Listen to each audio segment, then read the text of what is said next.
بسم الله الرحمن الرحيم والعصر إن الإنسان لفي خسر إلا الذين آمنوا وعملوا الصالحات وتواصوا بالحق وتواصوا بالصبر. Assalamualaikum warahmatullahi wabarakatuh. Alhamdulillah, alhamdulillah ukhtara baqawli nafsi wa hakamal insana bi'adli wa yasaruhu biqudrati. Asyhadu an la ilaha illallah wahdahu la syarikalah wa asyhadu anna Muhammadan abduhu wa rasuluh.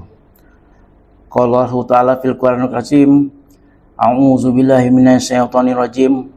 Ya ayyuhalladzina amanu ittaqullaha haqqa tuqatih wa la tamutunna illa wa antum muslimun. Rabbi shrah li sadri wa yassir li amri wahlul 'uqdatam min lisani yafqahu qawli. Yang pertama, mari kita panjatkan puji dan syukur kehadirat Allah Subhanahu wa taala atas segala limpahan nikmatnya, terutama nikmat iman dan Islam.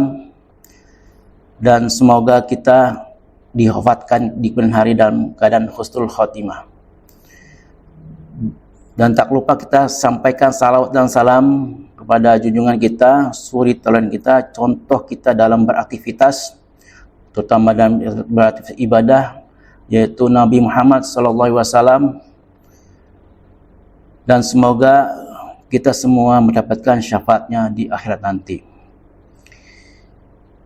Teman-teman BB Lab Kesmas Jakarta yang dimuliakan oleh SWT, sebagaimana kultum terdahulu atau terakhir yang disampaikan oleh Bapak Heri Prasetyo berkaitan dengan apa syarat diterimanya ibadah, ada dua syarat ibadah yang harus dipahami yang kemarin sudah disampaikan.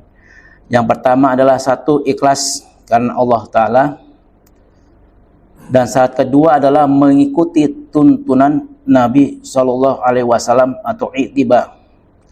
Jika salah satu syarat saja tidak terpenuhi, maka amalan ibadah tersebut akan tertolak.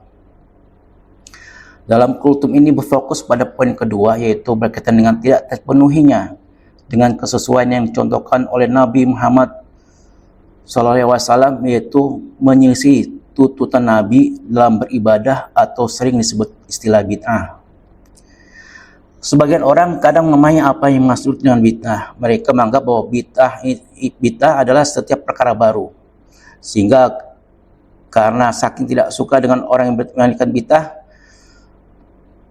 ia pun mengatakan kalau memang hal itu bid'ah, kita tidak boleh menggunakan HP, tidak boleh haji dengan naik pesawat, tidak boleh pakai komputer, dan seterusnya.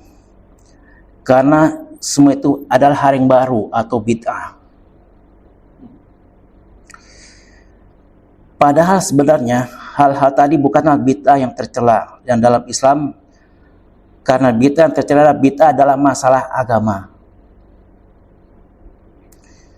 Begitu juga ada yang tidak setuju dengan nasihat bid'ah yang menyampaikan bahwa para sahabat dahulu mengumpulkan Al-Quran dan di masa Umar dihidupkan salat tarawih secara berjamaah. Subhat-subhat yang muncul ini karena tidak memahami hakikat bid'ah.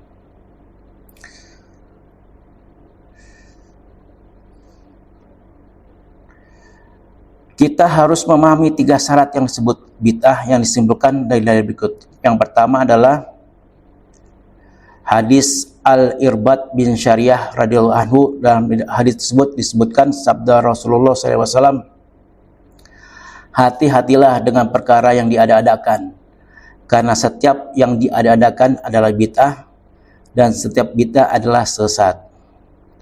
Kemudian ada hadis yang kedua dari hadis bin Jabir bin Abdullah radhiyallahu anhu. Dalam hadis tersebut Nabi SAW bersabda, amma ba'du, sesungguhnya sebaik-baiknya perkataan adalah kitabullah, dan sebaik-baiknya petunjuk adalah petunjuk Muhammad SAW. Sejelek-jeleknya perkara adalah yang diada-adakan atau bid'ah, dan setiap bid'ah adalah sesat. Dalam riwayat An-Nasai dikatakan, setiap kesesatan tempatnya di neraka. Hadis ketiga dari Aisyah radhiyallahu anhu, Rasulullah SAW bersabda, barang siapa membuat suatu perkara baru dalam agama kami ini tidak ada asalnya, maka perkara tersebut akan tertolak.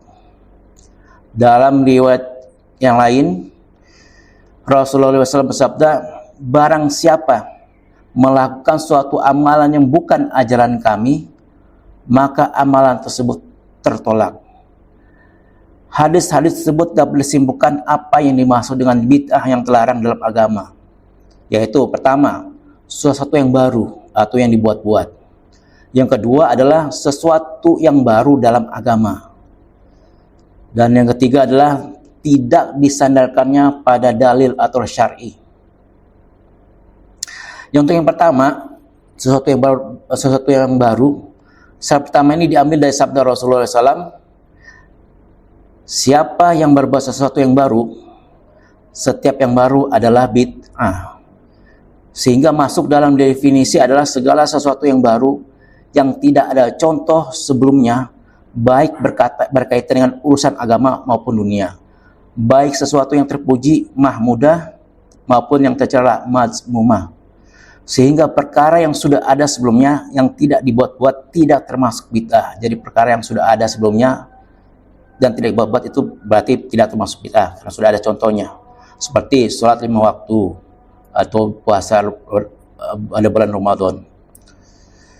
Perkara dunia juga termasuk definisi pertama ini, namun akan semakin jelas jika kita menambah pada syarat yang kedua, yaitu sesuatu yang baru dalam agama. Karena dalam hadis Nabi SAW menyebutkan dalam urusan agama kami, sehingga perkara dunia tidak termasuk hal ini. Yang dimaksud bid'ah dalam urusan agama, pertama, bid'ah yang mendekatkan diri kita kepada Allah dengan sesuatu yang tidak disyariatkan. Artinya, kalau kita ingin mendekatkan diri kita kepada Allah, tetapi tidak disyariatkan dalam Islam, dalam tidak contoh oleh Nabi Muhammad, maka itu termasuk bid'ah. Kedua, bid'ah telah keluar dari aturan Islam. Dan tiga, sesuatu dilarang karena dapat mengantarkan pada bid'ah yang lainnya. Terus kemudian yang ketiga, tidak disandarkan pada dalil syar'i yang bersifat umum maupun khusus. Hal ini diambil dari sabda Rasulullah SAW, tidak asalnya dalil dalam Islam. Jadi apapun berkaitan, sepanjang itu ada dalil, itu bukanlah termasuk bid'ah. Tetapi tidak ada data dukung berupa dalil yang syar'i, maka itu dapat dikatakan sebagai kegiatan yang sifatnya bid'ah.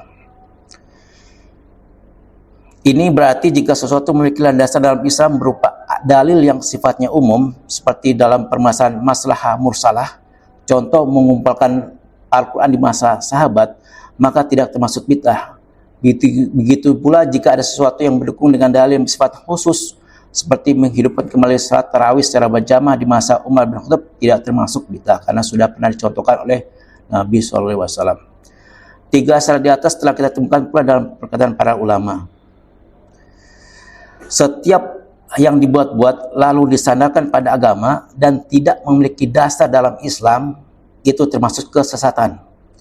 Islam berlepas diri dari ajaran seperti itu, termasuk dalam hal i'tiqad atau keyakinan,